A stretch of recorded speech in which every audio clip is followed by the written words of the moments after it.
জয় রাধে। আজকের পাঠ শ্রীচৈতন্য মহাপ্রভুর সঙ্গে জগদানন্দ পণ্ডিতের প্রেমপূর্ণ আচরণ। শ্রীচৈতন্য চরিতামৃত অন্তলীলাখণ্ড ১২ পরিচ্ছেদ। শ্রীর ভক্তিবিনোদ ঠাকুর তার অমৃত প্রবাহ ভাষ্যে ১২ পরিচ্ছেদের কথাসারে বলেছেন, মহাপ্রভুর রাত্রে প্রেম বিকার এবং দিবসেও তার আলোচনা চলতে লাগলো। এদিকে ভক্তদের সঙ্গে গৌড়দেশ থেকে শিবানন্দ সেন তার পত্নী ও ৩ পুত্রকে নিয়ে যাত্রা করলেন। পথে নিত্যানন্দ প্রভুর বাসা পেতে বিলম্ব হওয়ায় তিনি শিবানন্দের প্রতি প্রেম কোপ দেখিয়ে লাথি মেরেছিলেন। শিবানন্দ তাতে কৃতার্থ হলেও তার ভাগ্নে ও শ্রীকান্ত সেন দুঃখিত হয়ে আগেই জগন্নাথপুরীতে মহাপ্রভুর কাছে চলে গেলেন। সেই বছর পরমেশ্বর দাস মোদক সপরিবারে শ্রী চৈতন্য মহাপ্রভুকে দর্শন করতে গিয়েছিলেন। অন্যান্য বছরের মতো ভক্তরা মহাপ্রভুকে নিমন্ত্রণ করলেন। তাদের বিদায়কালে মহাপ্রভু অনেক বিনয় বাক্য প্রকাশ করলেন। আগের বছর সচিমাতার জন্য প্রসাদ এবং বস্ত্র দিয়ে জগদানন্দ পণ্ডিতকে পাঠানো হয়েছিল। তিনি ১ কলসি সুগন্ধি তেল প্রস্তুত করে নিয়ে এসেছিলেন মহাপ্রভুর মস্তকে দেবার জন্য, কিন্তু মহাপ্রভু সেই তেল অঙ্গীকার না করায় জগদানন্দ সেই তেল সহ কলসি ভেঙে ফেলে ২ দিন উপবাস করলেন। মহাপ্রভু তাকে শান্ত করার জন্য তার কাছে ভিক্ষা প্রার্থনা করায় জগদানন্দ পণ্ডিত অন্ন ব্যঞ্জন পাক করে মহাপ্রভুকে সেবা করিয়ে প্রসাদ গ্রহণ করলেন। শ্রয়েতাং শ্রয়েতাং নিত্যাং গীয়তাং গীয়তাং মুদা চিন্ততাং চিন্ততাং ভক্তাশ্চ তন্ন চরিতামৃতম। হে ভক্তগণ, শ্রীচৈতন্য চরিতামৃত নিত্য শ্রবণ করুন, গান করুন এবং আনন্দে চিন্তা করুন। জয় জয় শ্রীচৈতন্য, জয় দয়াময়, জয় জয় জয় নিত্যানন্দ কৃপা সিন্ধু, জয় জয়াদ্বৈত চন্দ্র, জয় করুণা সগর, জয় গৌর ভক্তগণ কৃপা পূর্ণান্তর। পরম দয়াময় শ্রীচৈতন্য মহাপ্রভুর জয়, কৃপা সিন্ধু নিত্যানন্দ প্রভুর জয়, করুণার সাগর শ্রী অদ্বৈত চন্দ্রের জয়, শ্রীচৈতন্য মহাপ্রভুর সমস্ত ভক্তবৃন্দের জয়, যাদের অন্তর কৃপাপূর্ণ। অতঃপর মহাপ্রভুর বিষণ্ণ অন্তর কৃষ্ণের বিয়োগ দশা স্ফুরে নিরন্তর। হা কৃষ্ণ প্রাণনাথ ব্রজেন্দ্র নন্দন, কাহা যাং কাহা পাং মুরলী বদন। কৃষ্ণ বিরহে শ্রীচৈতন্য মহাপ্রভুর অন্তর অত্যন্ত বিষণ্ণ হয়ে উঠেছিল এবং কৃষ্ণের বিরহজনিত সমস্ত বিকার তাঁর শ্রীঅঙ্গে নিরন্তর প্রকাশিত হচ্ছিল। কৃষ্ণ বিরহে ব্যাকুল হয়ে তিনি ক্রন্দন করতেন, হে কৃষ্ণ প্রাণনাথ ব্রজেন্দ্র নন্দন, কোথায় গেলে আমি সেই মুরলীবদন শ্রীকৃষ্ণকে পাব? রাত্রি দিন এই দশা স্বস্তি নাহি মনি, কষ্টে রাত্রে গঙ্গায় স্বরূপ রামানন্দ শনে। দিন রাত তার এই রকম অবস্থা হয়েছিল, তার মনে স্বস্তি ছিল না এবং স্বরূপ দামোদর রায়ের সঙ্গে তিনি কষ্টে রাত্রি যাপন করতেন। এথা গৌর দেশে প্রভুর যত ভক্তগণ, প্রভু দেখি বারে সবে করিলা গমন। এদিকে বঙ্গদেশ থেকে শ্রীচৈতন্য মহাপ্রভুর সমস্ত ভক্তরা তাকে দর্শন করার জন্য জগন্নাথপুরী যাত্রা করলেন। শিবানন্দ সেন আর আচার্য গোসাই নবদ্বীপে সব ভক্ত হইলা এক ঠাঁই। শিবানন্দ সেন, অদ্বৈত আচার্য প্রমুখ সমস্ত ভক্তেরা নবদ্বীপে একত্রিত হলেন। কুলীন গ্রামবাসী আর যত খণ্ডবাসী একত্র মিলিলা সব নবদ্বীপে আসি। কুলীন গ্রাম এবং খণ্ডগ্রামের অধিবাসীরা নবদ্বীপ এসে একত্রে মিলিত হলেন। নিত্যানন্দ প্রভুরে যদ্যপি আজ্ঞা নাই, তথাপি দেখিতে চলেন চৈতন্য গোসাই। শ্রীচৈতন্য মহাপ্রভু যদিও নিত্যানন্দ প্রভুকে আদেশ দিয়েছিলেন যে বঙ্গদেশে কৃষ্ণ ভাবনামৃত প্রচার করতে এবং জগন্নাথপুরীতে না যেতে, তা সত্ত্বেও নিত্যানন্দ প্রভু শ্রীচৈতন্য মহাপ্রভুকে দর্শন করার জন্য জগন্নাথপুরীতে চললেন। শ্রীবাসাদি 4 ভাই সঙ্গেতে মালিনী, আচার্য রত্নের সঙ্গে তাহারও গৃহিণী। শ্রীবাস ঠাকুর তাঁর 3 ভাই এবং পত্নী মালিনী দেবীকে সঙ্গে নিয়ে যাচ্ছিলেন এবং আচার্য রত্ন তাঁর গৃহিণীকে নিয়ে যাচ্ছিলেন। শিবানন্দ পত্নী চলে 3 পুত্র লইয়া, রাঘব পণ্ডিত চলে ঝালি সাজাইয়া। শিবানন্দ সেনের পত্নী ও তাঁর 3 পুত্রকে নিয়ে যাচ্ছিলেন এবং রাঘব পণ্ডিত তার ঝালি সাজিয়ে নিয়ে যাচ্ছিলেন। দত্তগুপ্ত বিদ্যানিধি আর যতজন 2-3 শতভক্ত করিলা গমন। বাসুদেব দত্ত, মুরারি গুপ্ত, বিদ্যানিধি প্রমুখ 200-300 ভক্ত শ্রীচৈতন্য মহাপ্রভুকে দর্শন করতে যাচ্ছিলেন। সচিমাতা দেখি সবে তাঁর আজ্ঞা লইয়া আনন্দে চলিলা কৃষ্ণ কীর্তন করিয়া। সচিমাতাকে দর্শন করিয়ে তার আদেশ নিয়ে সমস্ত ভক্তরা মহা আনন্দে শ্রীকৃষ্ণের নাম কীর্তন করতে করতে জগন্নাথপুরী অভিমুখে যাত্রা করলেন। শিবানন্দ সেন করে ঘাটি সমাধান, সবারে পালন করি সুখে লইয়া যান। শিবানন্দ সেন বিভিন্ন স্থানে পথের কর দেওয়ার ব্যবস্থা করে এবং সকলকে পালন করে মহাসুখে ভক্তদের জগন্নাথপুরী অভিমুখে নিয়ে যাচ্ছিলেন। ঘাটি সমাধান, জমিদার মহলের মধ্যে যাত্রী বা পথিকেরা গমনাগমন করলে কর আদায় করা হতো। সাধারণত রাস্তাঘাট সংস্কারের জন্য বিভিন্ন জমিদারেরা এই কর আদায় করতেন। যেহেতু গৌড়দেশ থেকে আগত ভক্তেরা জগন্নাথপুরী অভিমুখে যাচ্ছিলেন, তাই তাদেরকে এই ধরনের বহু ঘাটি অতিক্রম করতে হয়েছিল। শিবানন্দ সেন জগন্নাথ যাত্রীদের প্রদেয় পথ কর স্থানে স্থানে ঘাটোয়ালদের কাছে সরবরাহ করেছিলেন। সবার সব কার্য করেন দেন বাসস্থান, শিবানন্দ জানে উড়িয়া পথেরও সন্ধান। শিবানন্দ সেন সমস্ত ভক্তদের সব কিছু তত্ত্বাবধান করতেন এবং রাত্রে তাদের থাকবার জায়গার বন্দোবস্ত করে দিতেন। তিনি উড়িষ্যায় যাওয়ার পথ খুব ভালোভাবে জানতেন। একদিন সব লোক ঘাটিয়ালে রাখিলা, সব ছাড়াইয়া শিবানন্দ একেলা রহিলা। একদিন যাত্রীদের কাছ থেকে অধিক মাসুল আদায় করার জন্য ঘাটোয়ালেরা সকলকে ঘাটতি আটক করে রেখেছিল। তখন শিবানন্দ সেন সমস্ত যাত্রীর হয়ে স্বয়ং জামিন হয়ে তাদের ছাড়িয়ে দিয়ে তাদের সঙ্গে বোঝাপড়া করার জন্য তিনি একলা সেখানে রইলেন। সবে গিয়ে রহিলা গ্রাম ভিতর বৃক্ষতলে, শিবানন্দ বিনা বাসস্থান নাহি মিলে। সকলে গিয়ে তখন গ্রামের ভিতর একটি গাছের তলায় রইলেন, কেননা শিবানন্দ সেন ব্যতীত অন্য কেউ বাসস্থানের ব্যবস্থা করতে পারতেন না।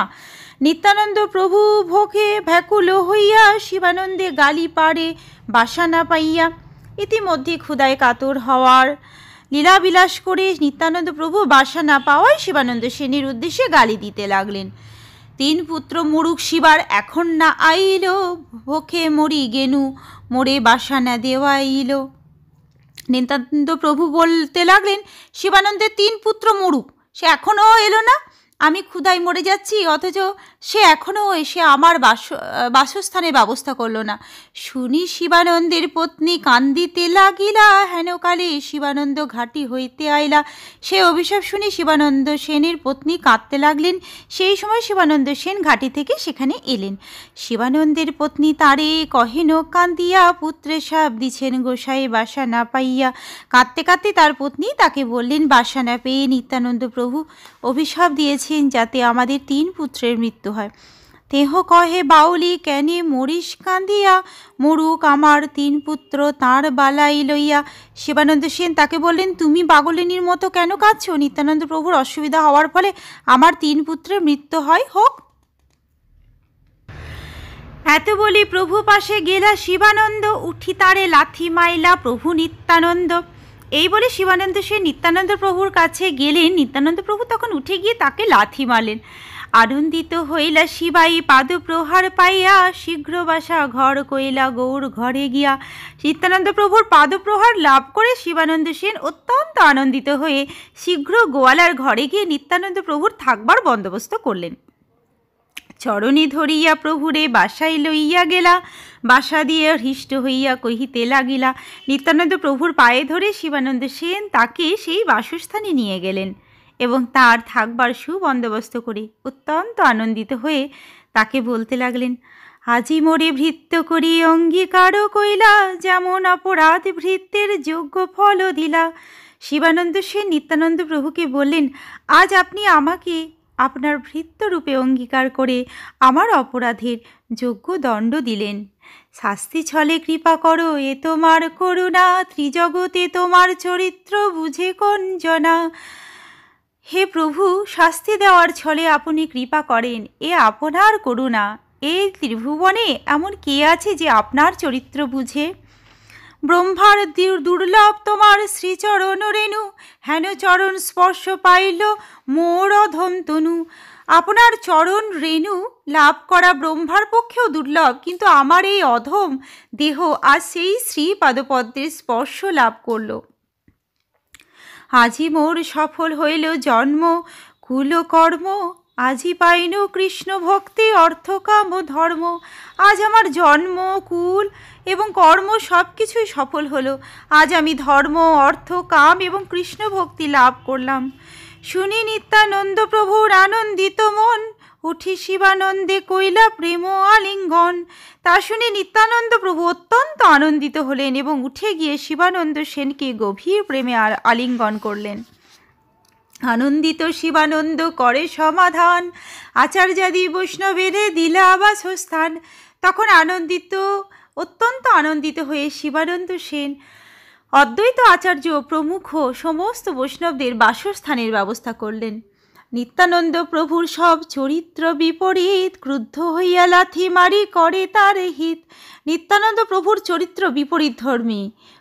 ক্রুদ্ধ হয়ে তিনি যখন কাউকে লাথি মারেন তখন তিনি প্রকৃতপক্ষে তার মঙ্গল সাধনা করেন। শিবানন্দের ভাগিনা শ্রীকান্ত সেন নাম, মামার অগোচরে কহে করিয়ে অভিমান। চৈতন্যের পারিষদ মোর মাতুলেরও খ্যাতি, ঠাকুরালি করেন গোসাই তারে মারে লাথি। শিবানন্দ সেনের ভাগ্নিও শ্রীকান্ত এই ব্যাপারে অত্যন্ত ব্যথিত হয়ে তার মামার অগোচরে অভিমান করে বলতে লাগলেন, শ্রীচৈতন্য মহাপ্রভুর পার্শ্বদ বলে আমার মামার খ্যাতি রয়েছে, কিন্তু নিত্যানন্দ প্রভু তাকে লাথি মেরে তার গুরুত্ব জাহির করেন। এত বলি শ্রীকান্ত বালক আগে চলে যান, সঙ্গ ছাড়ি আগে গেল মহাপ্রভুর স্থান।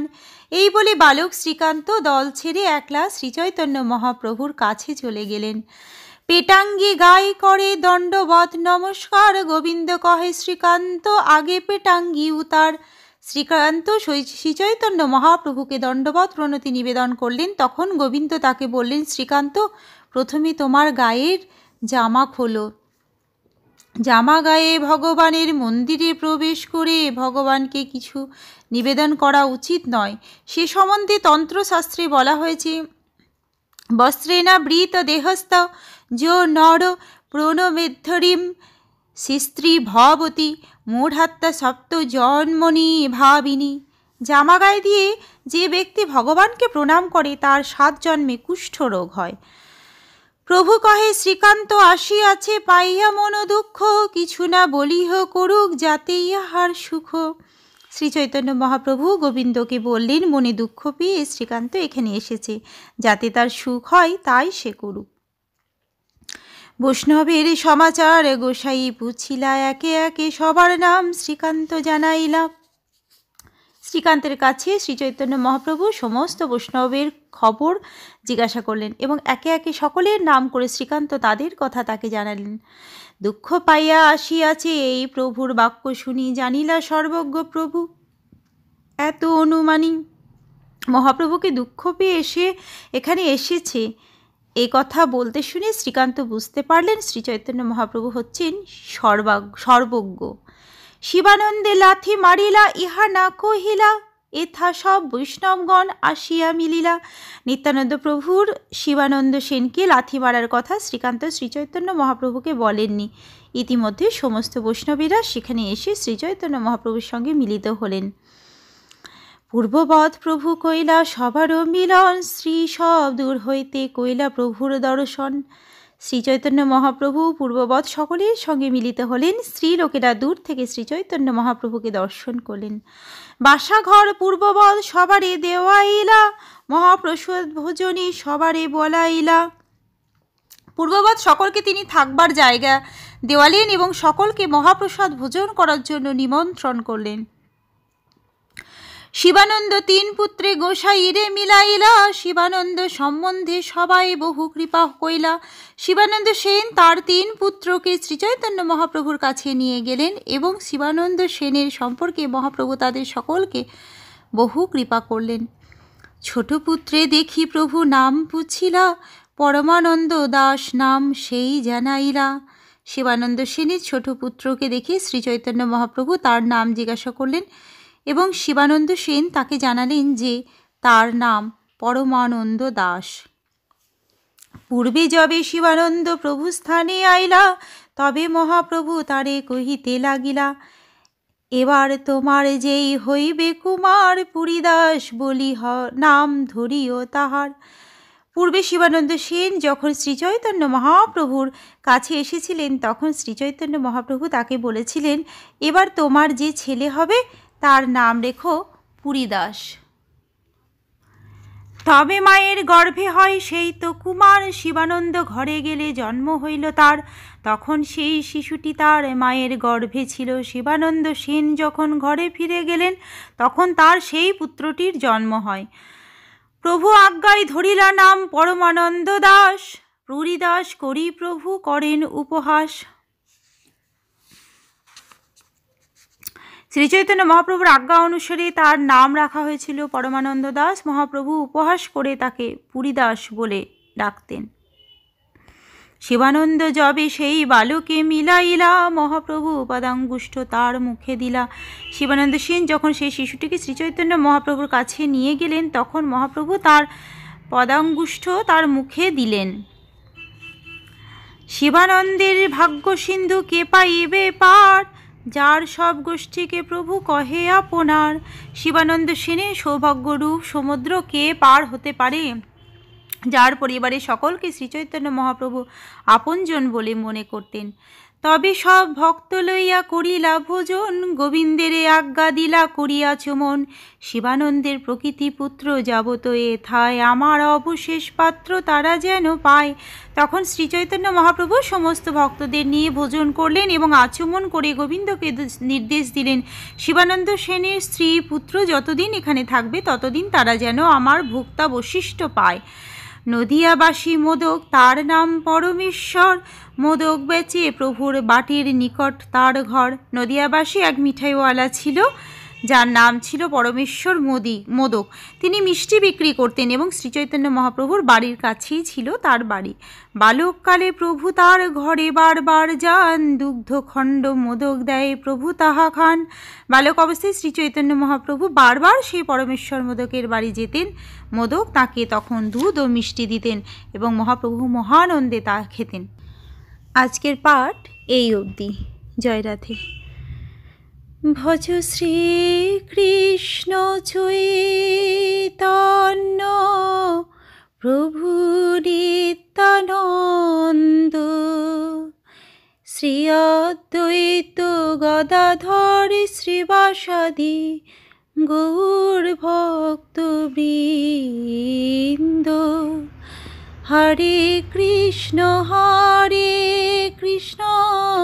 কৃষ্ণ কৃষ্ণ হরে হরে, হরে রাম রাম রাম হরে হরে। জয় রাধে জয় রাধে জয় রাধে জয় রাধে জয় রাধে।